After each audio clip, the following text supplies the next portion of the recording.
Welcome to the project demonstration of network security enabled Arduino devices for military communication. So here to communicate between the two persons from the computer, so we are using these Arduino boards, and these two are communicate through the ZigBee as there we are using the encryption language.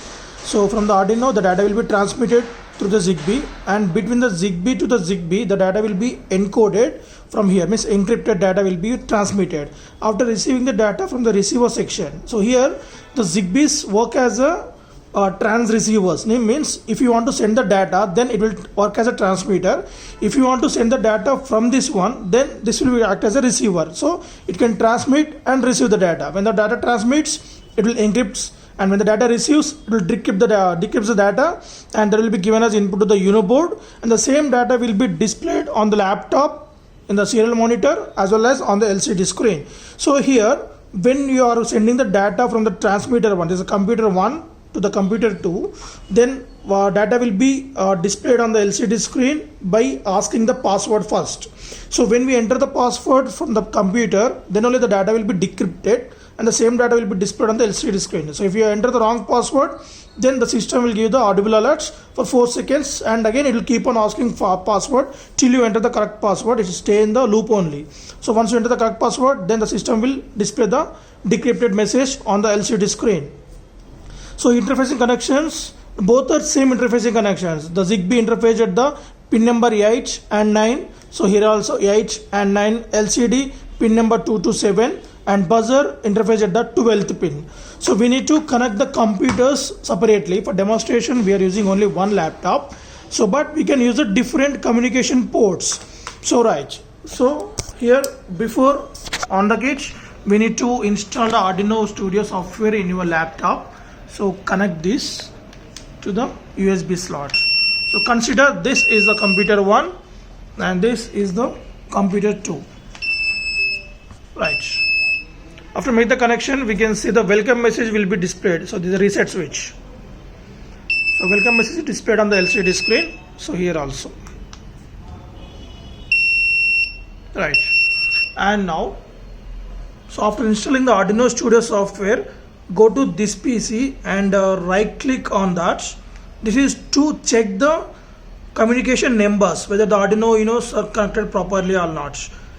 So go to more options, go to device manage, and in the device manager, so right click on this PC and manage and device manager. There you can see the communication numbers. So you can see the COM3 and COM4. This is the COM3. So you can check that by disconnecting this. We can see the it was gone, means that is the COM3. Same this one also. So I remove the COM4. So COM4 was gone. So now it's connected. After this confirmation only, you can close this and go to Arduino Studio. Open two Arduino Studio softwares, as we need to communicate between the two Arduinos. So again I'm opening that another Arduino software. So these two are open now, and in that go to tools, port number COM4. So let us see, this is the COM3. So I'll keep this side. So welcome message displayed, and go to same tools and COM4, and now click on this icon, serial monitor. So this is the COM4 now, and this is the COM3.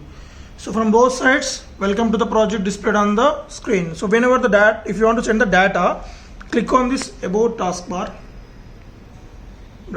So here I'm typing HVS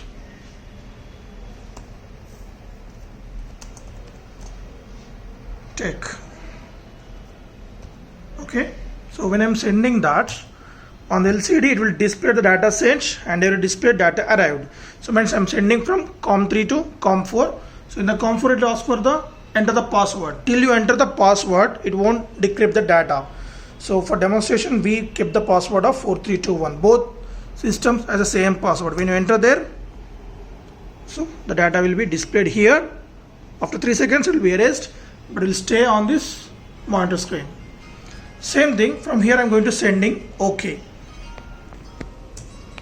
So in the center, okay, data sent and data arrived, right? And again same here also, it will ask for the password. So now, so the common tree, we need to enter the password. If you enter the wrong password, see I'm entering the wrong password, so wrong password. After 4 seconds of beep, and I ask for the again the password. Now I need to enter the correct password. Then only the data will be decrypted and displayed on the LCD as well as displayed on the monitors. In this way, we are going to provide the security while transmitting the data from one section to the another section by using the Zigbee encryption and decryption. So here we are using the Zigbee in 8-bit mode encryption only, as we are using the microcontroller. So in real time, we can go with the 128-bit also by using the processor like Raspberry Pi. We can use that for high security encryption.